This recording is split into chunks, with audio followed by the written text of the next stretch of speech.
ઘણા બધા સ્ટુડન્ટ્સની માનસિકતા હોય છે કે 3 માર્ક્સના અને 4 માર્ક્સના દાખલા ટફ હોય. ભાઈ ટફ ના હોય, ખાલી એક સ્ટેપ વધારે હોય. લોલકની ગતિ વિચારો, tick talk tick talk. 3 point એકદમ સિમ્પલ ફોર્મ્યુલા મૂકીને આન્સર લાવવાનો હતો. હવે આપણે એવા ક્વેશ્ચન્સ જોઈએ છે જે યુઝ્યુઅલી 3 માર્કમાં પૂછાતા હોય છે. એક છેડેથી બીજા છેડે જાય ને ત્યારે તે લોલક ટીક કરશે. પૃથ્વી પર કામ ના પત્યું તો ચંદ્ર પર લઈ ગયા. ખબર નહીં કેમ પણ એક લોલકને ચંદ્ર પર લઈ ગયા અને એનો આવર્તકાળ શોધ્યો. જો ન્યુમેરિકલ સ્ટાર્ટ કરવાના છે. બધા તમારા ટેક્સ્ટ બુકના આઈએમપી ન્યુમેરિકલ્સ આપણે અહીંયા કવર કરવાના છે. સૌથી પહેલો પ્રશ્ન એકદમ સિમ્પલ 2 માર્કનો ક્વેશ્ચન અથવા તો MCQમાં પૂછાય એવો પ્રશ્ન. સામાન્ય રીતે માનવ હૃદય 1 મિનિટમાં 75 વખત ધબકતું જણાય છે. 2 સિમ્પલ વસ્તુની ગણતરી કરવાની છે, આવૃત્તિ અને આવર્તકાળ. તો ભાઈ સમય આપ્યો છે 1 મિનિટ 60 સેકન્ડ્સ કહી દીધી. હૃદયના ધબકારાની સંખ્યા ભાઈ 75 વખત ધબકે છે એટલે ધબકારાની સંખ્યા n બરાબર 75. સૌથી પહેલાં આવૃત્તિનું બેઝિક સૂત્ર n/t. સર ક્યાંથી આવ્યું? તો સિમ્પલ, 60 સેકન્ડમાં 75 વખત ધબકે છે તો 1 સેકન્ડમાં કેટલી વખત ધબકશે? તો ભાઈ 1 સેકન્ડમાં 75 ભાગ્યા 60, 1.25 વખત હૃદય ધબકતું હશે એટલે કે 1.25 હર્ટ્ઝની આવૃત્તિ હૃદયના ધબકારાની થઈ ગઈ. આવર્તકાળ ઇઝી ફોર્મ્યુલા 1/આવૃત્તિ એટલે આવર્તકાળ. તો ભાઈ t બરાબર 1/ન્યુ, કિંમતો મૂકી, 1/1.25 કેટલો થઈ ગયો આવર્તકાળ? 0.8 સેકન્ડ. જો ઇઝી પેપર હોય તો આ ક્વેશ્ચન આવી શકે. નેક્સ્ટ પ્રશ્ન થોડો ટ્રિકી, MCQમાં ઘણી વખત આના ભાગ આવતા હોય છે. 2 માર્કમાં આમાંના કોઈ પણ 2 ભાગ પૂછી શકે. પ્રશ્ન શું કહે છે કે નીચે આપેલા વિધેયમાંથી એટલે કે સૂત્રોમાંથી કોણ આવર્ત ગતિ દર્શાવે છે અને કોણ બિન આવર્ત ગતિ દર્શાવે છે? જો પાછું આવર્ત ગતિ દર્શાવતું હોય તો એટલે કે ભાઈ આવર્ત ગતિના કિસ્સા માટે આવર્તકાળ આપવાનો છે. ઓમેગાની વાત કરી છે, કોઈ ધન અચળાંક છે એટલે કે ઓમેગા એક સંખ્યા છે જેને આપણે કોણીય આવૃત્તિ કહીએ છીએ. ભાઈ સૌથી પહેલું sin ωt plus cos ωt.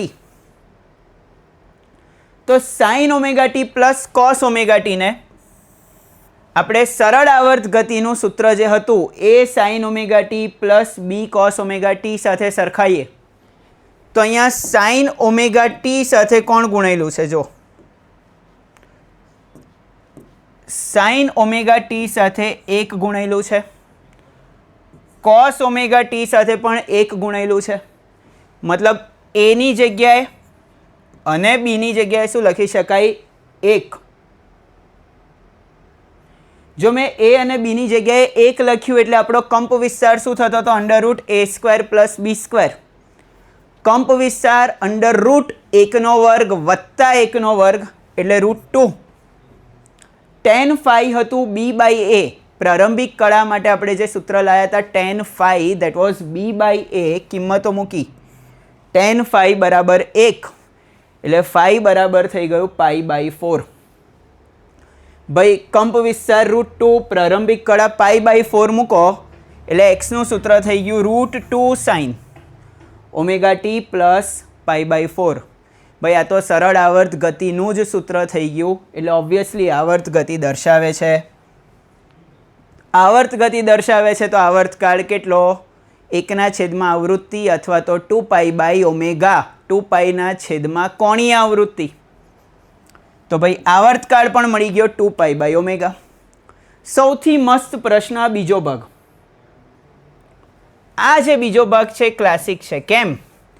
કેમ કે સર આમાં સાઇન, કોસ અને સાઇન 3 ત્રિકોણમિતીય પદોનો સરવાળો છે પણ ત્રણેયમાં કોણીય આવૃત્તિ જુદી જુદી છે. જો પહેલું ઓમેગા કોણીય આવૃત્તિ, બીજું 2ω કોણીય આવૃત્તિ, ત્રીજું 4ω કોણીય આવૃત્તિ. બેટા એક વસ્તુ યાદ રાખવાની, જો કોણીય આવૃત્તિ સરખી હોત, ઓમેગા 2ω 4ω ની જગ્યાએ દરેકમાં ઓમેગા જ હોત તો એ સરળ આવર્ત ગતિ હોત. પણ જો કોણીય આવૃત્તિ જુદી જુદી હોય તો ફક્ત આવર્ત ગતિ હોય, સરળ આવર્ત નહીં. આ MCQમાં ખાસ ધ્યાન રાખવાનું બેટા કે જો ઓમેગા સરખું હોય તો સરળ આવર્ત ગતિ હોય, જો ઓમેગા 2 ઓમેગા 3 ઓમેગા બેઝિકલી કોણીય આવૃત્તિ જો અલગ અલગ હોય તો ફક્ત આવર્ત ગતિ હોય. જો second part sine omega t cos 2 omega t sine 4 omega t, આપણે 3 અલગ અલગ ભાગ કરી દીધા. સાઇન ઓમેગા ટીને મેં કહી દીધું x1,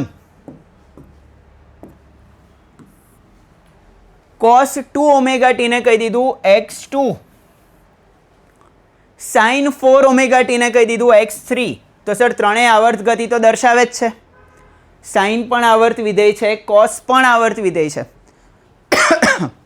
તો જો ત્રણેય આવર્ત ગતિ તો દર્શાવે જ છે, મતલબ જે પરિણામી ગતિ છે તે પણ કેવી ગતિ છે? આવર્ત ગતિ છે. હવે આવર્ત કાળ શોધવાનો બહુ મહત્વનો છે, બહુ ટ્રિકી છે, ખાસ ધ્યાન આપવું પડશે અહીંયા. આવર્ત કાળ શોધવા માટે પહેલાનો આવર્ત કાળ 2π ઓમેગા, કેમ કે પહેલા પદમાં કોણીય આવૃત્તિ ઓમેગા છે.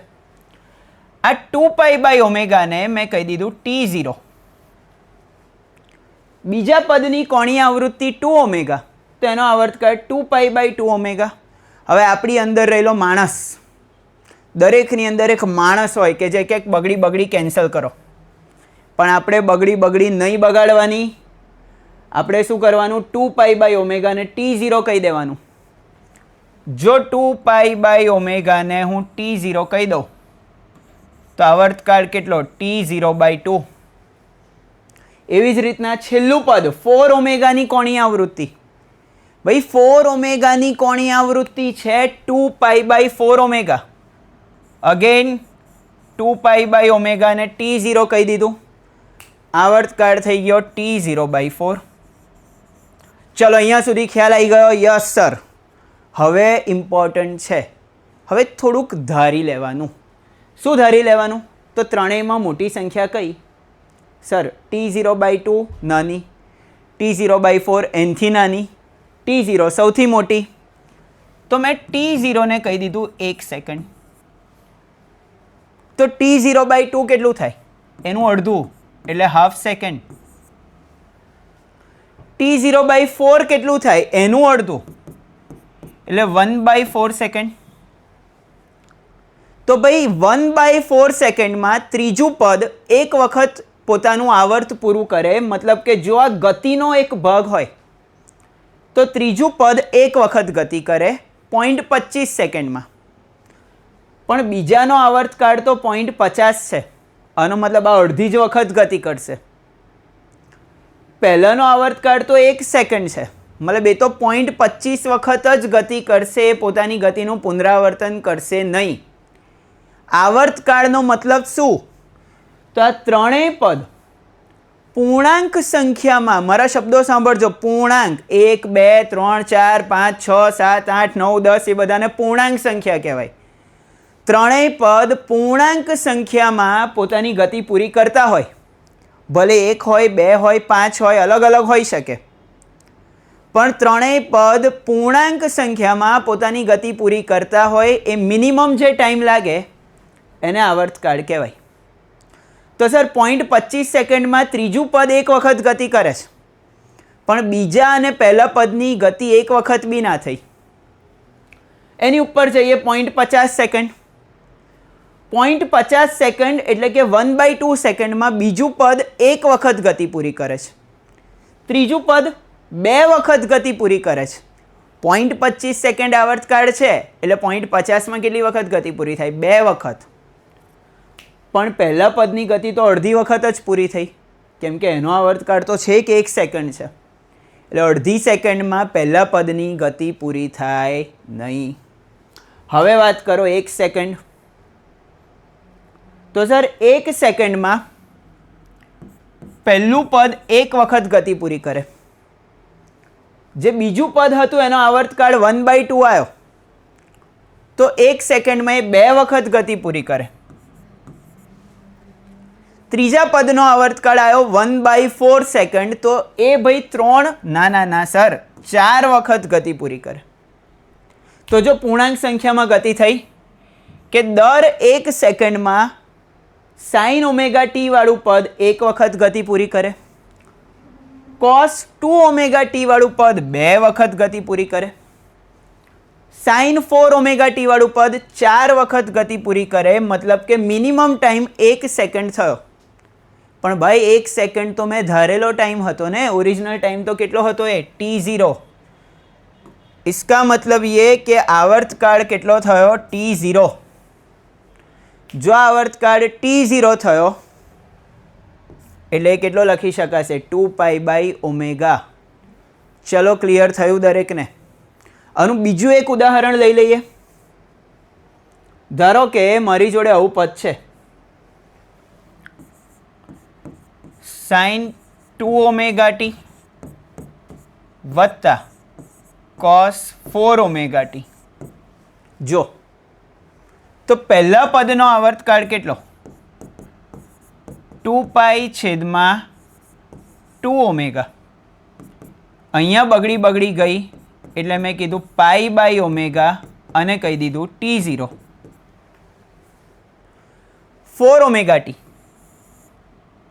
સર આવર્તકાળ 2π/4ω π/2ω માટે t2 બરાબર t0/2.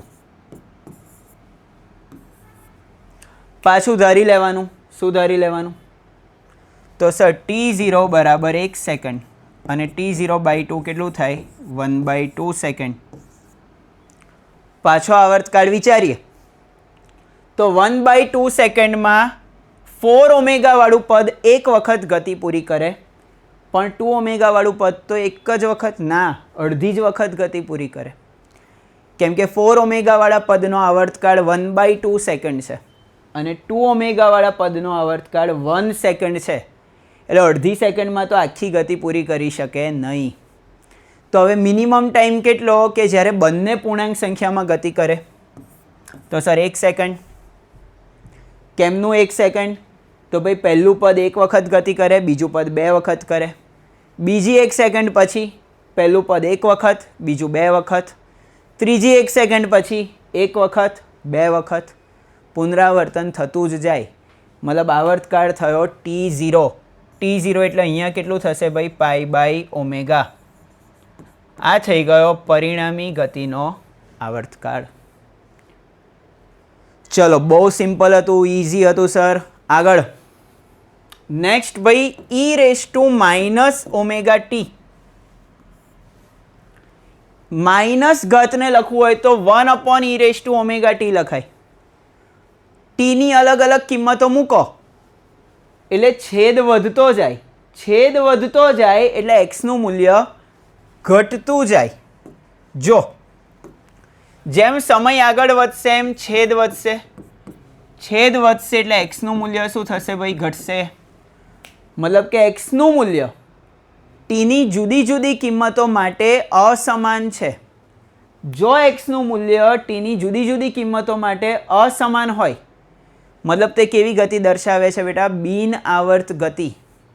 અને જો આ બિન આવર્ત ગતિ હોય તો આવર્તકાળની તો વાત જ ના આવે. સેમ ચોથું પદ. ચોથા પદમાં શું છે? જો log ωt. ફરીથી log ωt. ટીની અલગ અલગ કિંમતો મૂકો એટલે એનું મૂલ્ય પણ અલગ અલગ મળે. અને મતલબ આ પણ ક્યારેય પુનરાવર્તન ના થાય તેવી ગતિ દર્શાવે છે. એટલે કે log ωt પણ કેવી? બિન આવર્ત ગતિ દર્શાવે છે. આ જે કંઈ પણ ન્યુમેરિકલ આપણે કરી રહ્યા છે બેટા, આપણી જ્ઞાનશાલા એપ ઉપર રજિસ્ટ્રેશન કરાવીને તમે મટીરિયલ ફ્રીમાં ડાઉનલોડ કરી શકો છો. આપણી વિજય ભવ સિરીઝના બધા જ વિડીયો લેક્ચર્સ તમારી માટે ફ્રી છે. એનું જે પણ થિયરી અને ન્યુમેરિકલનું મટીરિયલ છે આજે જ જ્ઞાનશાલા એપ ડાઉનલોડ કરો, એમાં રજિસ્ટ્રેશન કરાવો અને ફ્રી મટીરિયલ સેક્શનમાંથી તમને આ બધું જ મટીરિયલ મળી જવાનું છે. નેક્સ્ટ ક્વેશ્ચનની વાત કરીએ. દર સેકન્ડે ટીક કરે તેવા સાદા લોલકની લંબાઈ કેટલી? ભાઈ આ બહુ જ મસ્ત પ્રશ્ન છે, કન્ફ્યુઝિંગ છે. દર સેકન્ડે ટીક કરે એટલે આપણા મગજમાં પહેલાં આવે કે એનો આવર્તકાળ 1 સેકન્ડ છે, પણ ના. લોલકની ગતિ વિચારો, ટીક ટોક ટીક ટોક, મતલબ એક છેડેથી બીજા છેડે જાય ને ત્યારે તે લોલક ટીક કરશે, પાછું આવે પાછું ટીક ટોક ટીક ટોક, મતલબ કે એક દોલન દરમિયાન લોલક 2 વખત ટીક કરે. આનો મતલબ ગોળાને એક છેડાથી બીજા છેડા સુધી જવા માટે 1 સેકન્ડ લાગી. એક છેડાથી બીજા છેડે જાય એટલે ટીક કરે છે, એટલે તેને 1 સેકન્ડ લાગી. આનો મતલબ એક દોલન પૂરું કરવા કેટલો ટાઈમ લાગ્યો? 2 સેકન્ડ. મતલબ કે આ લોલકનો આવર્તકાળ, અને સેકન્ડ લોલક કહેવાય, યાદ રાખવાનું. દર સેકન્ડે ટીક કરે તેવા લોલકને, આ લોલકનું નામ છે, શું નામ કીધું? સેકન્ડ લોલક. તો તમને MCQ માં એવું પણ પૂછાય કે સેકન્ડ લોલકનો આવર્તકાળ કેટલો? તો ભાઈ સેકન્ડ લોલકનો આવર્તકાળ કેટલો? 2 સેકન્ડ. ભાઈ T બરાબર 2π√L/g આવર્તકાળનું સૂત્ર, બંને બાજુ વર્ગ કર્યો, T² બરાબર 4π² L/g. હવે જો π² એટલે 3.14 આ કિંમત તમે લાવશો એટલે 9.8ની નજીક જ હશે. મતલબ કે π² અને gની કિંમત લગભગ સરખી હોય એટલે કેન્સલ. તો સર T² બરાબર 4L, ટીની કિંમત મૂકી દીધી 2, તો 2નો વર્ગ બરાબર 4L, અને આપણને સેકન્ડ લોલકની લંબાઈ મળી 1 મીટર. મતલબ કે જો લોલક દર સેકન્ડે ટીક કરતું હોય તો તેવા લોલકની લંબાઈ કેટલી થઈ ગઈ? 1 મીટર. ચલો, બધા જ ઇઝી ક્વેશ્ચન્સ. આ બધા એવા ક્વેશ્ચન હતા કે જે 2 માર્ક્સમાં પૂછાતા હોય છે. હવે આપણે એવા ક્વેશ્ચન્સ જોઈએ છે જે યુઝ્યુઅલી 3 માર્કમાં પૂછાતા હોય છે. પહેલો પ્રશ્ન 3 માર્કમાં પૂછાય છે. ભાઈ 3 માર્કના ક્વેશ્ચન એટલે એવું જરાય ના વિચારતા ટફ હોય. ઘણા બધા સ્ટુડન્ટ્સની માનસિકતા હોય છે કે 3 માર્ક્સના અને 4 માર્ક્સના દાખલા ટફ હોય. ભાઈ ટફ ના હોય, ખાલી એક સ્ટેપ વધારે હોય. જેમ કે એક પદાર્થનું સ્થાન આપ્યું છે 5 cos ωt + 5. બધા એકમો કેવા છે? SI એકમોમાં, મતલબ કે x નો એકમ મીટર થાય. સરળ આવર્ત ગતિ માટે સ્થાનનું સૂત્ર આપ્યું છે, અને 1.5 સેકન્ડ, 1.5 સેકન્ડ માટે સ્થાનાંતર, ઝડપ અને પ્રવેગ. જો સિમ્પલ 3 વસ્તુ શોધવાની છે, 3 માર્કનું દાખલું છે. સ્થાનાંતર, વેગ અથવા તો ઝડપ અને પ્રવેગની ગણતરી કરવાની છે. 1.5 સેકન્ડને આપણે કહી દઈએ 3/2 સેકન્ડ. તો જો T બરાબર 3/2 સેકન્ડ થઈ ગયો.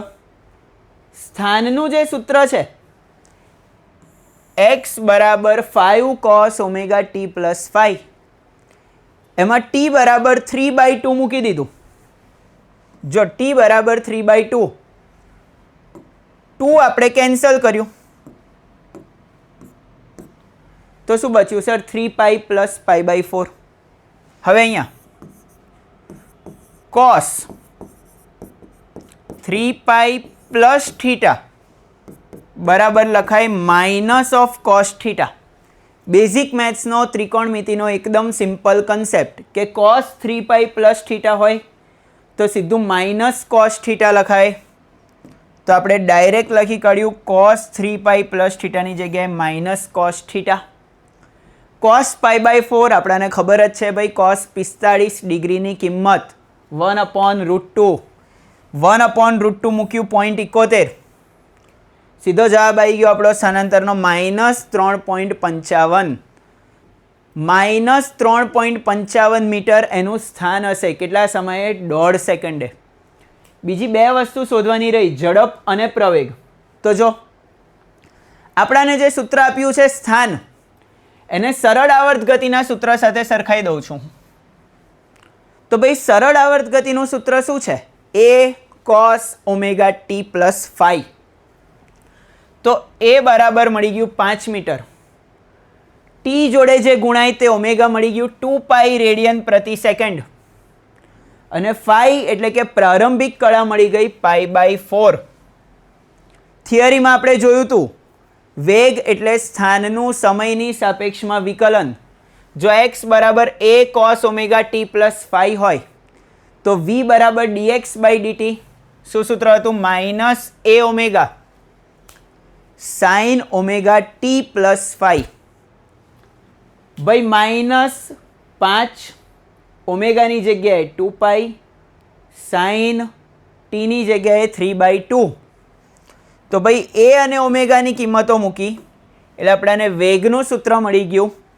ફરીથી 2 કટ, -5 2, પાઈની જગ્યાએ મૂકી દીધું શું? 3.14, 3 पाई प्लस 5/4. सर फिर से आ गया, देखो ये साइन 3 पाई प्लस थीटा. तो भाई cos 3 पाई प्लस थीटा શું કર્યું તું? Minus of cos theta. Same sine 3 pi plus theta શું થઈ જાય ભાઈ? Minus of sine theta. તો sine 3 pi plus theta minus sine theta એટલે માઇનસ સાइन π/4. માઇનસ માઇનસ શું થઈ જાય? પ્લસ. તો માઇનસ માઇનસ પ્લસ 5 ગુણ્યા 2 ગુણ્યા 3.14 થઈ ગયું 31.4. સાइन π/4 અગેન સાइन 45 ડિગ્રી 0.71.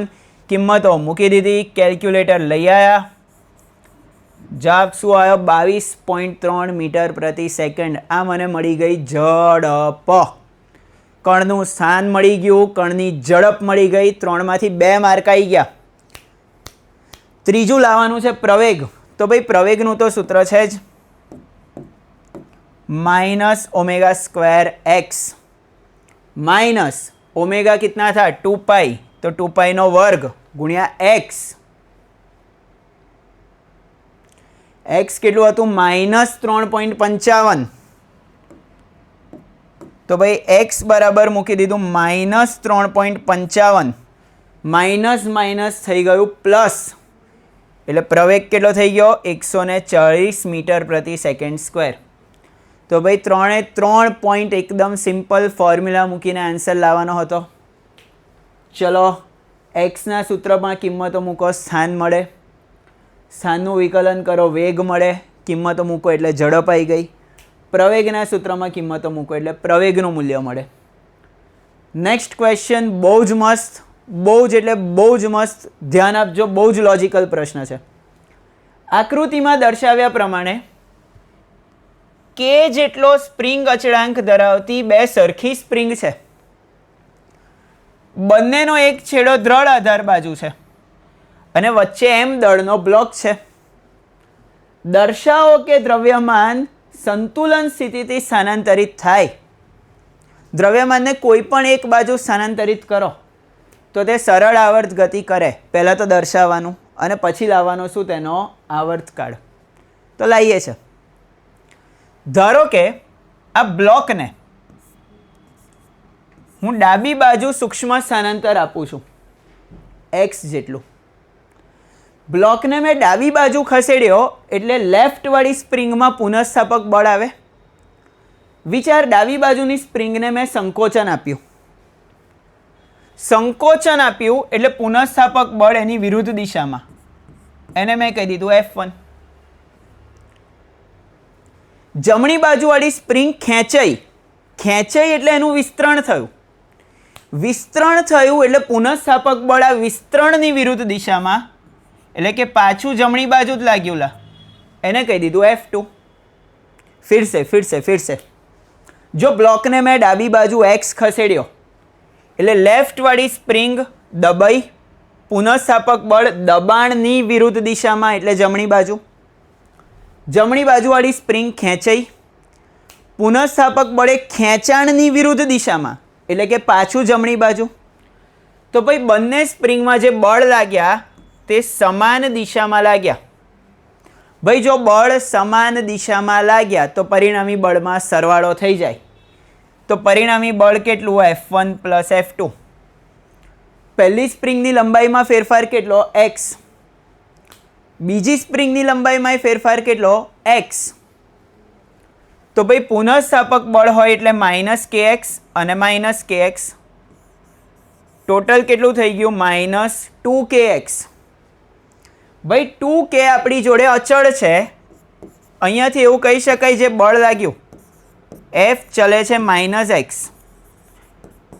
આથી જો બળ સ્થાનાંતરના સમપ્રમાણમાં હોય અને તેની વિરુદ્ધ દિશામાં હોય એટલે કે દ્રવ્યમાન સરળ આવર્ત ગતિ કરે છે. દર્શાવી દીધું કે દ્રવ્યમાન સરળ આવર્ત ગતિ કરશે. હવે આગળ વાત કે અસરકારક બળ અચળાંક, જે આપણે અચળાંક મળ્યો એ k ની જગ્યાએ કેટલો મળ્યો? 2k મળ્યો. દોલનોનો આવર્તકાળ ભાઈ બળના નિયમવાળી થિયરીમાં આપણે જોયું હતું 2π√m/k. k ની જગ્યાએ આપણા સૂત્રમાં શું થઈ ગયું? m/2k. તો ભાઈ બ્લોકના દોલનોનો આવર્તકાળ 2π√m/2k. સિમ્પલ ક્વેશ્ચન, થોડો લોજિકલ છે, 3 માર્કમાં આવે. આ વર્ણન લખવું પડે કે બંને સ્પ્રિંગમાં જે પુનઃસ્થાપક બળ લાગ્યું એ એક જ દિશામાં લાગ્યું. Next question number 6. બહુ જ મસ્ત ક્વેશ્ચન, ફરીથી 3 માર્કમાં સહેલો પ્રશ્ન. કિંમતો મૂકવાની, જવાબ લાવવાનો. બહુ જ મસ્ત પ્રશ્ન. જો એક બ્લોક કે જેનું દળ 1 kg છે, એ બ્લોકને બિચારાને સ્પ્રિંગ સાથે જોડ્યો. સ્પ્રિંગ અચળાંક આપ્યો 50 ન્યૂટન પ્રતિ મીટર. જો ડેટા ડાયરેક્ટ આપેલો જ છે કે 1 કિલોનો બ્લોક એટલે m બરાબર 1 કિલો. સ્પ્રિંગ અચળાંક સીધો આપ્યો 50 ન્યૂટન પ્રતિ મીટર. t બરાબર 0 સમયે ઘર્ષણ રહિત સપાટી પર બ્લોકને મૂક્યો અને x બરાબર 0 આગળથી ખેંચ્યો. મતલબ શરૂઆત થઈ ગતિની ત્યારે t બરાબર 0. બ્લોકનું જે મૂળ સ્થાન હતું જેને આપણે સંતુલન સ્થાન કહીએ છીએ આપ્યું આપણને x બરાબર 0. ઘર્ષણ છે નહીં એટલે ઉર્જાનો કોઈ વ્યય થવાની વાત જ નથી. કેટલું ખેંચ્યો? x બરાબર 10. થિયરીમાં આપણે વાત કરી બ્લોકને જેટલું ખેંચીને છોડો એ તેનો કંપ વિસ્તાર આપે. તો 10 સેન્ટીમીટર ખેંચ્યો અને છોડ્યો તો કંપ વિસ્તાર થઈ ગયો 10 સેન્ટીમીટર. મીટરમાં કેટલા કહેવાય? 0.1 મીટર. હવે આ બ્લોક જ્યારે મધ્યમાન સ્થાનથી કેટલો દૂર છે? 5 સેન્ટીમીટર. તો બ્લોક જ્યારે મધ્યમાન સ્થાનથી 5 સેન્ટીમીટર દૂર છે એટલે એનું સ્થાન આપી દીધું 5 સેમી. મીટરમાં કેટલું થાય? 0.05. ત્યારે ગતિ ઉર્જા, સ્થિતિ ઉર્જા અને કુલ ઉર્જાની ગણતરી કરો. 3 વસ્તુ શોધવાની છે. ફરીથી 3 માર્કનો સિમ્પલ ક્વેશ્ચન છે. સ્થિતિ ઉર્જાનું સૂત્ર હાફ kx². 1/2 મૂકી દીધું, k મૂકી દીધું 50, x મૂકી દીધું 0.05. તો હાફ kx² સોલ્વ કર્યું. સ્થિતિ ઉર્જા આવી ગઈ 0.0625 જૂલ. 0.0625 જૂલની સ્થિતિ ઉર્જા આવી ગઈ. હવે કુલ ઉર્જાનું સૂત્ર હાફ ka². 1/2 k એટલે 50, a² એટલે 0.1 નો સ્ક્વેર, કેમ કે કંપ વિસ્તાર કેટલો છે? 0.1 છે. ફરીથી કિંમતો મૂકી, કુલ ઉર્જા આવી ગઈ 0.25 જૂલ. સર સ્થિતિ ઉર્જા મળી ગઈ, કુલ ઉર્જા મળી ગઈ, તો ગતિ ઉર્જા તો મળી જ જાય ને લા. ગતિ ઉર્જા છે શું? કુલ ઉર્જા માઇનસ સ્થિતિ ઉર્જા. તો ભાઈ કુલ ઉર્જા માઇનસ સ્થિતિ ઉર્જા, કિંમતો મૂકી દો 0.25 માઇનસ 0.0625 એટલે ગતિ ઉર્જા આપણને મળી ગઈ 0.1875 જૂલ. 0.1875 જૂલ, એને સિમ્પલ લખવું હોય તો કેટલું લખાય? 0.20. ચલો ક્લિયર. ગતિ ઉર્જા, સ્થિતિ ઉર્જા, કુલ ઉર્જાની ગણતરી કરો. 3 સિમ્પલ સૂત્ર વાપરવાના, 3 સિમ્પલ જવાબ લાવવાના, 3 માર્કનો દાખલો. Next question. ભાઈ બહુ જ મસ્ત પ્રશ્ન. આ પ્રશ્ન હું તો MCQમાં જ પૂછું. આ જ પ્રશ્ન અમુક સ્કૂલમાં 2 માર્કમાં પણ આવે છે, અમુક લોકો 3 માર્કમાં પણ પૂછે છે. ક્વેશ્ચન જો કેટલો સિમ્પલ કે પૃથ્વી પર કામ ના પત્યું તો ચંદ્ર પર લઈ ગયા. ખબર નહીં કેમ પણ એક લોલકને ચંદ્ર પર લઈ ગયા અને એનો આવર્તકાળ શોધ્યો. જો ચંદ્રની સપાટી પર ગુરુત્વાકર્ષણનો પ્રવેગ આપ્યો 1.7. એક સાદા લોલકનો પૃથ્વી પર આવર્તકાળ 3.5 સેકન્ડ હોય તો ચંદ્રની સપાટી પર આ બિચારા લોલકનો આવર્તકાળ શોધવાની વાત છે. પૃથ્વીની સપાટી પર ગુરુત્વ પ્રવેગ ખબર જ છે 9.8 મીટર પર સેકન્ડ સ્ક્વેર. તો ભાઈ પૃથ્વીની સપાટી માટે આવર્તકાળ 3.5 સેકન્ડ, ગુરુત્વ પ્રવેગ 9.8, એને G1 કહી દીધું. ચંદ્ર પર આવર્તકાળ શોધવાનો છે.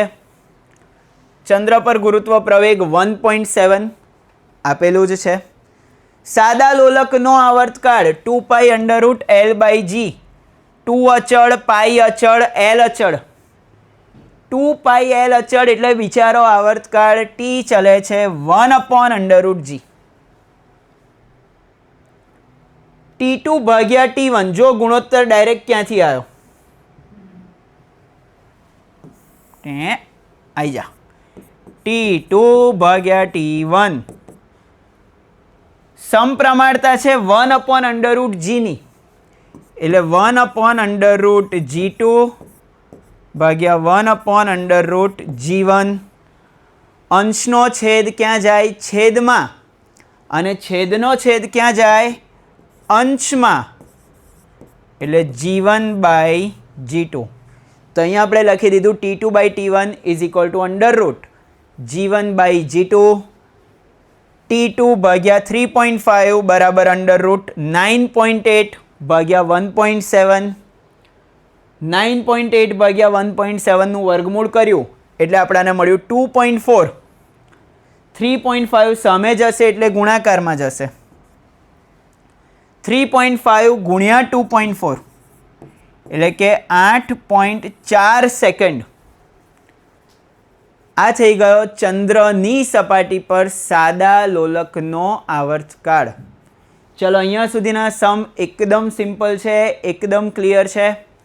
જોડે જોડે નોટ્સ લખતા જજો. ઇમ્પોર્ટન્ટ ટિપ્સ ટ્રિક્સ જે હું આપતો હોઉં છું, સમપ્રમાણતાની વાત હોય કે બેઝિક મેથ્સની વાત હોય, તમારી નોટમાં બનાવતા જજો. અને આ મટીરિયલ મેં હમણાં જ કીધું એમ જ્ઞાન છે. ચલો નેક્સ્ટ ક્વેશ્ચન. બહુ જ સિમ્પલ ક્વેશ્ચન. અહીંયા ધ્યાન આપજો બધા. સરળ આવર્ત ગતિ કરતા કણની ગતિને, એટલે એક કણ સરળ આવર્ત ગતિ કરે જ છે એવું તો કહી જ દીધું. x of t નું સૂત્ર આપ્યું a cos omega t plus 5. પ્રારંભિક સ્થાન એટલે કે t બરાબર 0 એ સ્થાન આપ્યું 1 સેન્ટીમીટર. પ્રારંભિક વેગ એટલે કે t બરાબર 0 એ વેગ આપ્યો ઓમેગા સેન્ટીમીટર પ્રતિ સેકન્ડ. તો કંપ વિસ્તાર શોધો અને પ્રારંભિક કળા એટલે કે ફાઈ શોધો. કોણીય આવૃત્તિ જરૂર પડે તો આપણે યુઝ કરીશું પાઈ રેડિયન પ્રતિ સેકન્ડની છે. આપણે આને પ્રારંભિક સ્થાન આપ્યો, પ્રારંભિક વેગ આપ્યો, સ્થાનનું સૂત્ર આપ્યું અને આટલો ડેટા યુઝ કરીને કંપ વિસ્તાર અને પ્રારંભિક કળા લાવવાના છે. જો કઈ રીતના આવે છે, બહુ જ સિમ્પલ, બહુ જ ઇઝી.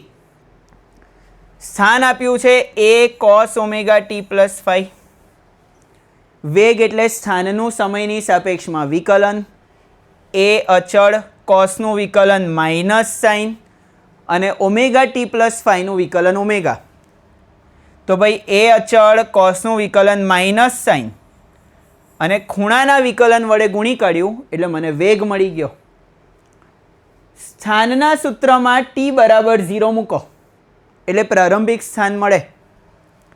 તો t બરાબર 0 મૂકી દીધું એટલે આ શું લખાય?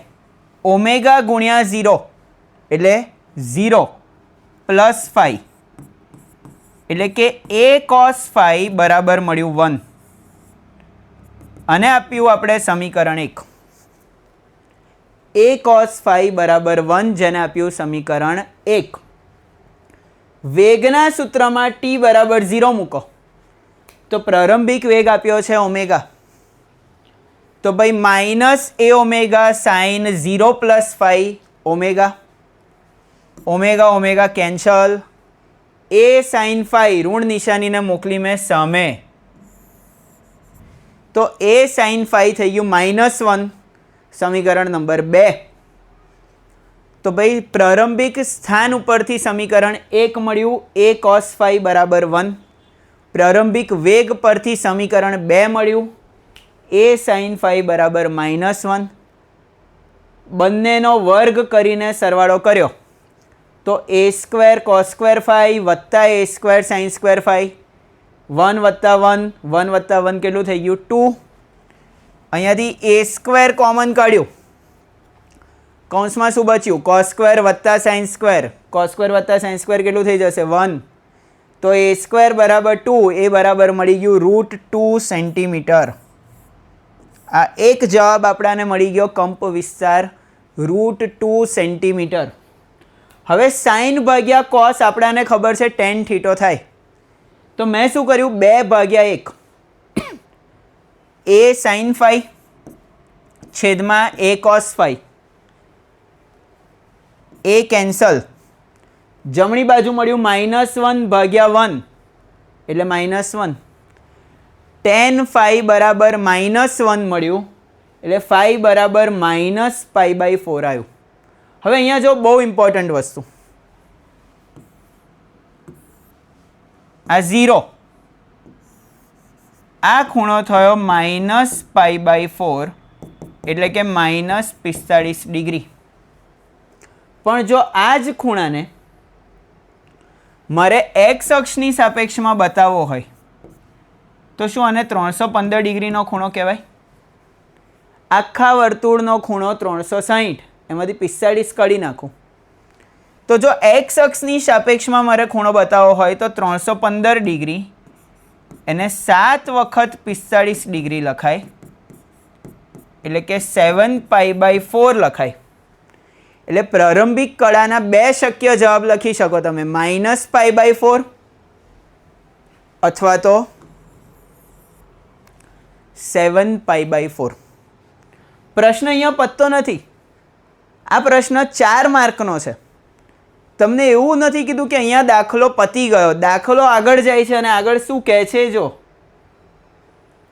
આગળ ક્વેશ્ચન એવું કહે છે કે જો કોસની જગ્યાએ સરળ આવર્ત ગતિને વર્ણવવા માટે સાઇનનો ઉપયોગ કરો મતલબ એક્સના સૂત્રમાં કોસની જગ્યાએ સાઇન આવે અને એક્સનું સૂત્ર કંઈક આવું હોય b sin omega t plus alpha તો કંપ વિસ્તાર અને પ્રારંભિક કળા શું હશે તો હવે જો x બરાબર b sin omega t plus alpha વિકલન કર્યું b અચળ સાઇનનું વિકલન cos થીટા અને થીટાનું વિકલન ઓમેગા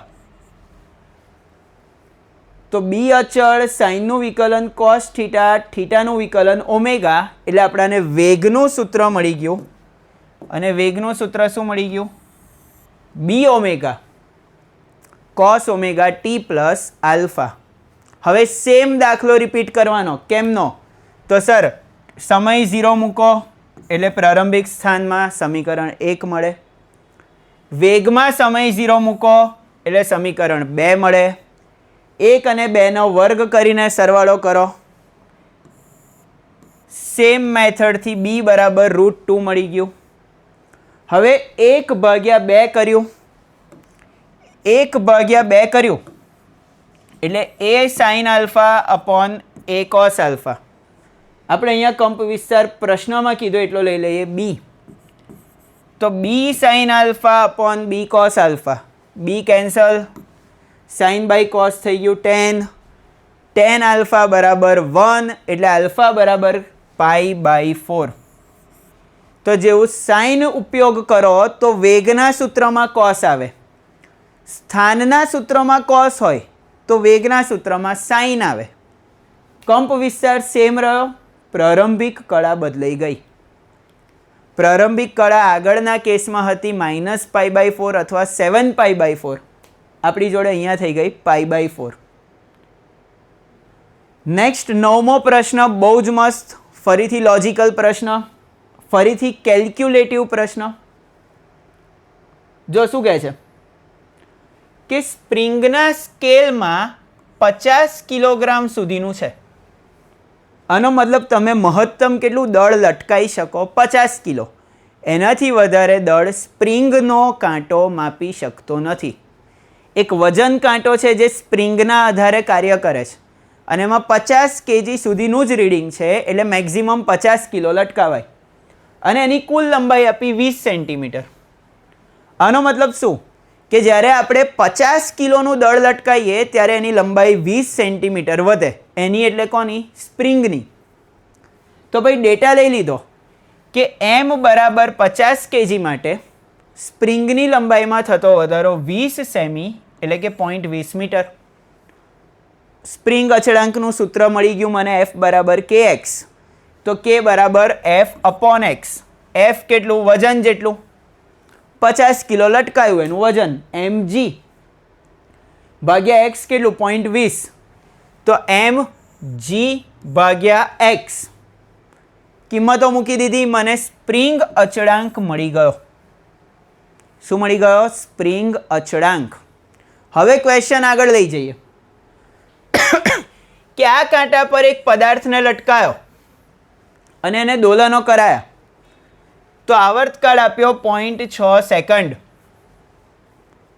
તો પદાર્થનું વજન કેટલું?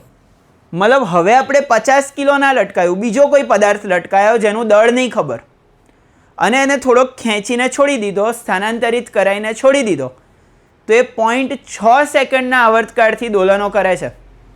તે વજન કેટલું હશે? તો ભાઈ હવે આવર્તકાળનું સૂત્ર છે 2π√m/k.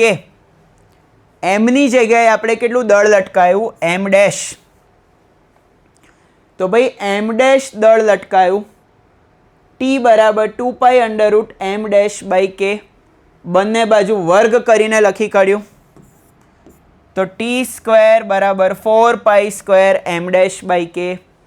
m' ને સૂત્રનો કરતા બનાવ્યો, k ની કિંમત, t² ની કિંમત, 4π² ની કિંમત મૂકી, m' આવ્યું 22.36 kg. હવે જો તમે અહીંયાથી અટકી જાઓ તો તમારો 1 માર્ક કટ થઈ જાય, ખાલી 3 માર્ક મળે. કેમ કે પ્રશ્ન ધ્યાનથી વાંચો, પ્રશ્ન ધ્યાનથી વાંચો. દળ નથી પૂછ્યું, શું પૂછ્યું છે? વજન.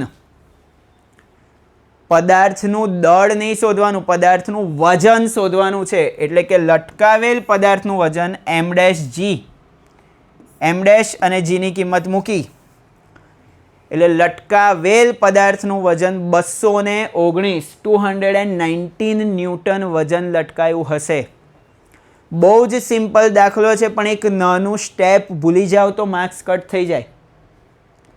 નેક્સ્ટ ક્વેશ્ચન બહુ જ સહેલો. આ દાખલો પૂછાય તો ખુશ થઈ જવાનું, 3 માર્ક રોકડા આવી જાય. ખાલી એકમોનું ધ્યાન રાખવાનું કે આકૃતિમાં દર્શાવ્યા પ્રમાણે એક સ્પ્રિંગ છે. સ્પ્રિંગ અચળાંક આપ્યો છે 1200 ન્યૂટન પ્રતિ મીટર. સ્પ્રિંગના મુક્ત છેડા પર 3 કિલોનો બ્લોક મૂક્યો અને તેને 2 સેન્ટીમીટર સુધી ખેંચીને મુક્ત કર્યો.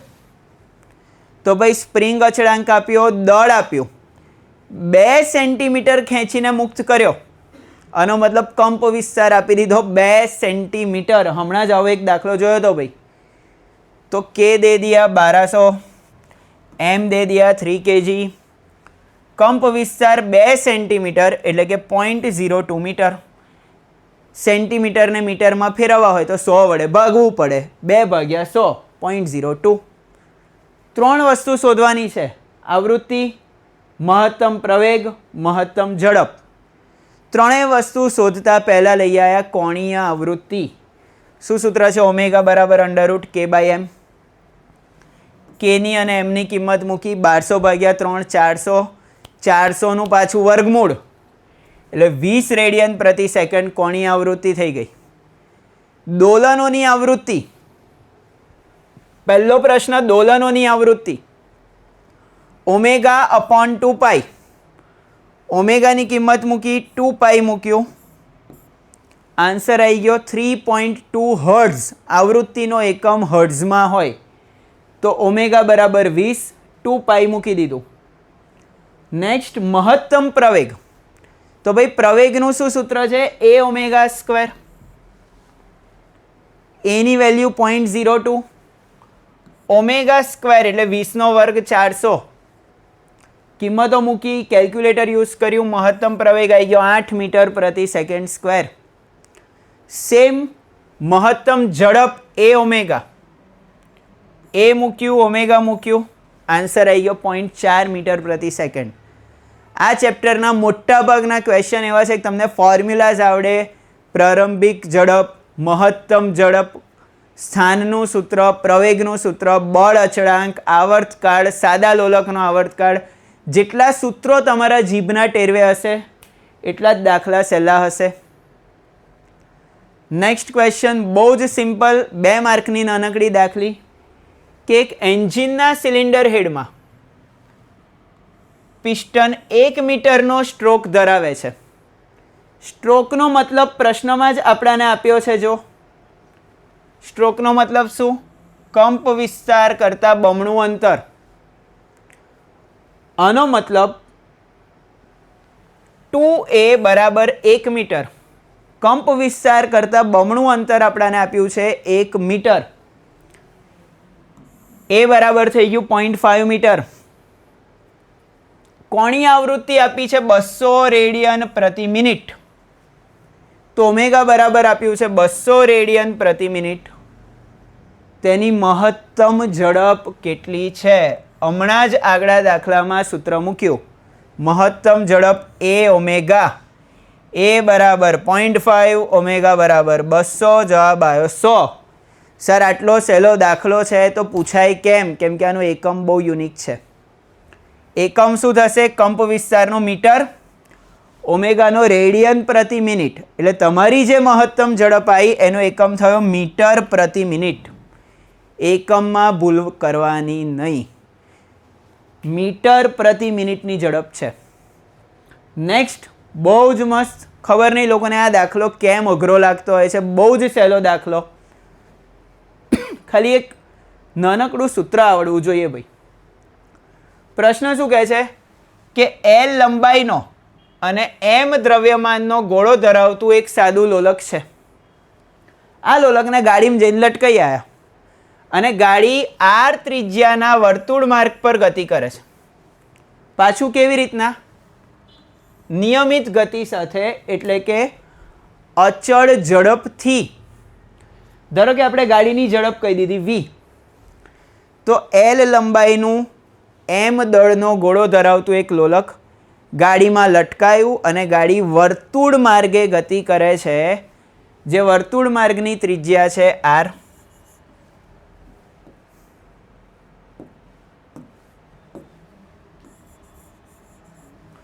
અને ગાડીની ઝડપ આપણે ધરી લીધી v. તો ભાઈ સ્પર્શકની દિશામાં આમ ઝડપ હશે v જેટલી. ભાઈ ગાડી વર્તુળ માર્ગે ગતિ કરે એટલે કેન્દ્ર તરફ એની જોડે કેન્દ્રગામી પ્રવેગ હોય v²/r. ગાડીની અંદર લોલક બેઠું છે તો લોલક પણ આટલો જ પ્રવેગ અનુભવે v²/r. અધો દિશામાં લાગે ગુરુત્વ પ્રવેગ g. કેન્દ્ર તરફ અને અધો દિશામાં બંને વચ્ચેનો ખૂણો કેટલા ડિગ્રી થઈ ગયો? તો સર આ એંગલ બન્યો 90 ડિગ્રી. ભાઈ લોલકના ગોળા પર 2 પ્રવેગ લાગ્યા, કેન્દ્રગામી પ્રવેગ, ગુરુત્વ પ્રવેગ, બંને એકબીજાને લંબરૂપે લાગ્યા. તો અસરકારક પ્રવેગ કેટલો? √ કેન્દ્રગામી પ્રવેગનો વર્ગ વત્તા ગ્રેવિટીનો વર્ગ. અને સિમ્પલ આવી રીતના સમજો કે આ ax છે અને આ એને લંબ ઘટક એટલે ay છે. તો પરિણામી પ્રવેગ કેટલો? √ AX નો વર્ગ વત્તા AY નો વર્ગ. AC ની કિંમત કેન્દ્રગામી પ્રવેગ v²/r એનો પાછો વર્ગ એટલે કે v⁴/r². ગુરુત્વ પ્રવેગનો વર્ગ એટલે g². એટલે મને લોલકના ગોળાનો પ્રવેગ મળી ગયો √ v⁴/r² પ્લસ g². ચલો ક્લિયર. હવે બિચારા લોલકનો આવર્તકાળ શું છે? 2π√L/, જીની જગ્યાએ પરિણામી પ્રવેગ મેં દર્શાયો એ વડે. તો 2π√L છેદમાં એ જે આવ્યું વર્ગમૂળમાં એને 1/2 ઘાત સાથે લખ્યું, કારણ કે વર્ગમૂળ એટલે 1/2 પાવર. તો આ જે આવ્યું v⁴/r² પ્લસ g², એને 1/2 ઘાત સાથે પણ લખાય જ ને, એટલે ના કેમ લખાય કહો? પ્લસ g² આખાની અડધી ઘાત, અને એને આપણે અહીંયા લખી કાઢ્યું. બહુ જ સિમ્પલ ક્વેશ્ચન. ખાલી વર્તુળાકાર ગતિ આવે છે એટલે લોકો કન્ફ્યુઝ થતા હોય છે. નેક્સ્ટ અને ચેપ્ટરનો લાસ્ટ IMP ક્વેશ્ચન 4 માર્કમાં પૂછાય એવો, બહુ જ સહેલો. યાદ રાખજો મારા શબ્દ, બહુ જ સહેલો. એ જેટલું પાયાનું ક્ષેત્રફળ ધરાવતો અને h ઊંચાઈનો કોર્ક. કોર્ક એટલે પેલા ભૂસાનો બૂચ. અમુક સોફ્ટ ડ્રિંકની બોટલમાં છે ને આમ લાકડાનો બૂચ આવે. તો એ જેટલું આડછેદનું ક્ષેત્રફળ, અહીંયા જોવા, આને કહેવાય પાયાનું ક્ષેત્રફળ A. h ઊંચાઈનો નળાકાર બૂચ અથવા તો કોર્કનો ટુકડો ρL ઘનતા ધરાવતા પ્રવાહીમાં તરે છે. કોની ઘનતા છે? કોર્કની ઘનતા છે. પ્રવાહીની ઘનતા કેટલી લેવાની છે? ρL.